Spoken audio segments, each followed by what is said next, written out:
नमस्कार। राजस्थान की अर्थव्यवस्था की वीडियो सीरीज़ में हम प्राकृतिक संसाधनों पर बात कर रहे हैं। किसी भी राज्य के आर्थिक विकास पर उसके प्राकृतिक साधनों की मात्रा का अत्यधिक प्रभाव पड़ता है। प्राकृतिक साधनों में भूमि की मात्रा व किस्म का कृषिगत उत्पादन से सीधा संबंध होता है। मिट्टी की किस्म, जलवायु व वर्षा से फसलों की किस्में निर्धारित होती हैं। पिछले वीडियो में हम राजस्थान की मिट्टी, जलवायु, वर्षा व वन के बारे में बात कर चुके हैं। इस वीडियो में हम भूमि के उपयोग, जल इत्यादि पर बात करने वाले हैं। भूमि का उपयोग कृषिगत उत्पादन, वनों की उपज, चरागाहों के माध्यम से पशुधन के विकास, बंजर भूमि की मात्रा आदि को प्रभावित करता है। जल साधन, सतही जल व भूजल राज्य के आर्थिक जीवन को कई प्रकार से प्रभावित करते हैं। प्राकृतिक साधनों की मात्रा व गुणवत्ता राज्य में आर्थिक विकास की दर को प्रभावित करते हैं।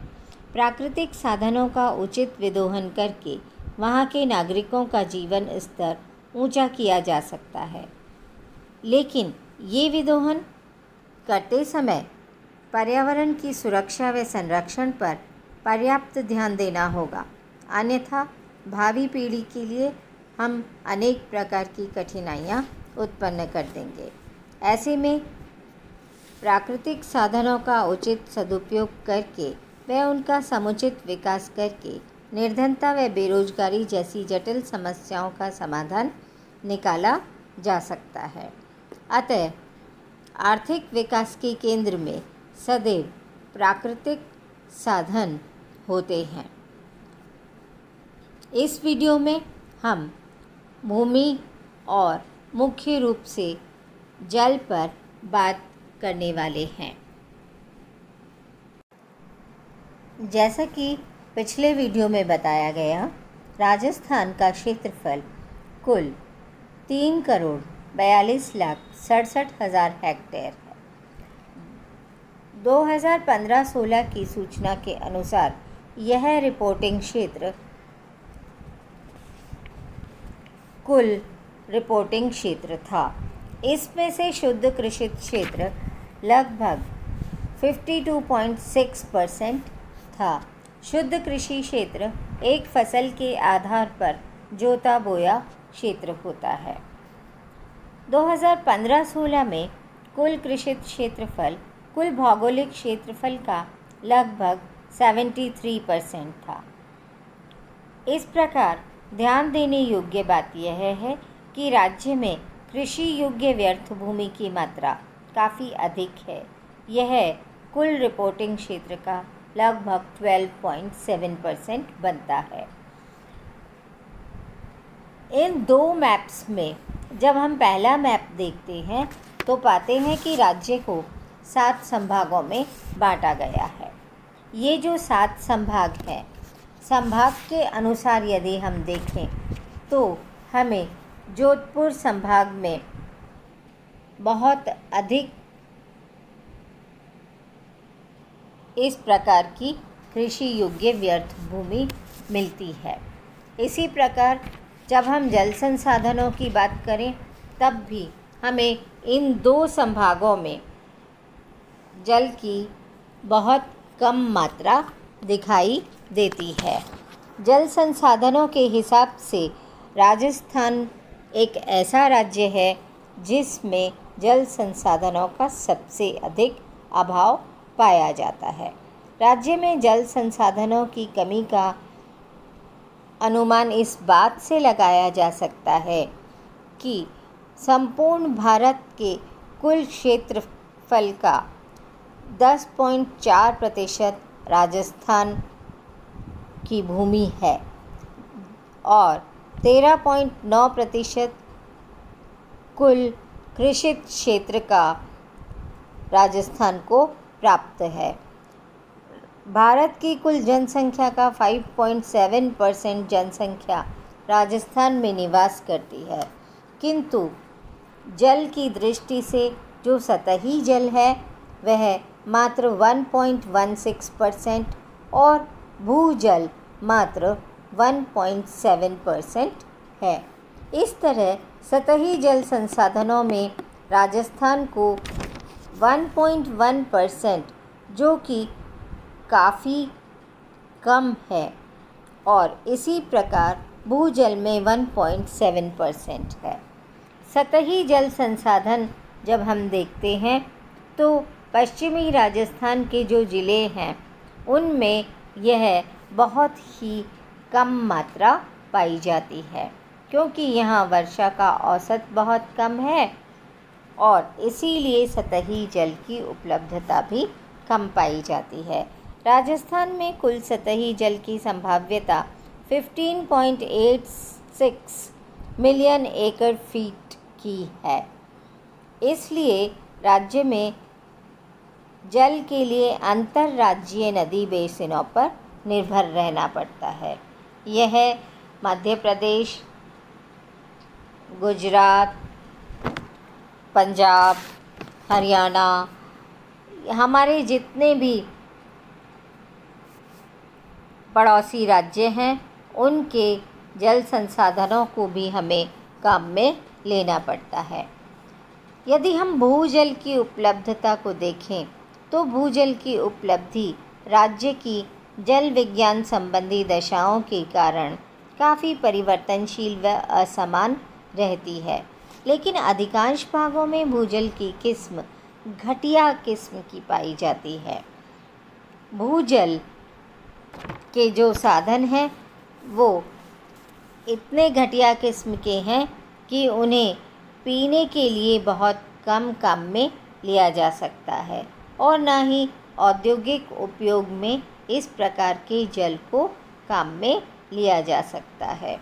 भूजल की प्रयोज्य मात्रा का लगभग आधा अंश ही काम में लिया जा सकता है।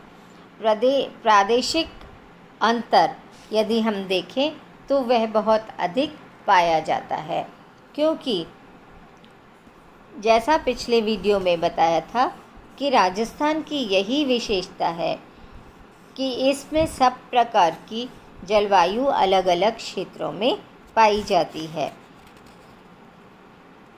2011 के एक भूजल संरक्षण सर्वेक्षण के अनुसार राज्य के 243 खंडों में ज़्यादा विदोहन वाले भूखंडों की संख्या 172 रही। क्रिटिकल, जिनमें 90% से 100% तक विदोहन हो चुका है, ऐसों की संख्या 24। सेमी क्रिटिकल, जिनमें 70% से 90% तक विदोहन हो चुका है, ऐसी संख्या 20। और सुरक्षित, जिनमें 70% से कम विदोहन हो चुका है, ऐसों की संख्या 25 तथा 2 पूर्णतया खारे पानी की थी। इस संबंध में यदि हम देखें तो ज़्यादातर ब्लॉक्स में पानी की सतह बहुत नीचे चली गई है। बार बोरिंग करवाने और प्राइवेट बोरिंग के काम के कारण ये भूगर्भीय जल स्तर लगातार नीचे जा रहा है और भूगर्भीय जल खत्म होने के कगार पर पहुंच गया है। कई स्थानों पर इतना नीचे चला गया है कि यह लवणीय या अशुद्ध पाया जाता है, जो ना तो पीने के काम में आ सकता है और ना ही सिंचाई के काम में आ सकता है। इस संबंध में नागौर व जयपुर जिलों की स्थिति सबसे अधिक चिंताजनक पाई गई है। राज्य में जल संसाधनों के सदुपयोग करने की आवश्यकता को देखते हुए जो सुझाव दिए जाते हैं वो इस प्रकार हैं। सबसे पहले तो जल साधनों में जो राज्य का अंश है उसे अन्य राज्यों या अन्य नहर परियोजनाओं से पूरा किया जाना चाहिए, ताकि सतही जल को काम में लिया जा सके और भूगर्भीय जल पर जो आश्रितता है उसे कम किया जा सके। दूसरी ओर जल का उपयोग इस प्रकार किया जा सके कि उससे अधिकतम उत्पादन संभव हो सके। इसके लिए बूंद बूंद सिंचाई योजना या फव्वारा सिंचाई योजना को अपनाया जा सकता है। जिन क्षेत्रों में पानी की सतह काफ़ी नीचे चली गई है, उन क्षेत्रों में भूगर्भीय जल के निकास पर रोक लगाई जानी चाहिए। राज्य में पानी के अभाव की स्थिति को ध्यान में रखते हुए जल संसाधनों के उपयोग को बहुत सावधानीपूर्वक करना चाहिए। वर्षा के जल को इकट्ठा करके स्थान स्थान पर हमें तालाब इत्यादि बनाकर पुनः हमारी प्राचीन व्यवस्था को पुनर्जीवित करना चाहिए। तब प्रत्येक गांव में तालाब हुआ करते थे।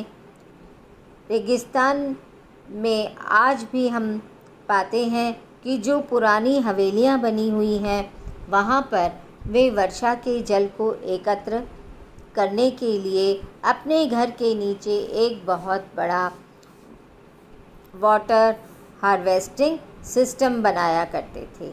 यही सिस्टम पूरे राजस्थान में बनाने की आवश्यकता है। जल है तो कल है। हमें जल को सबसे अधिक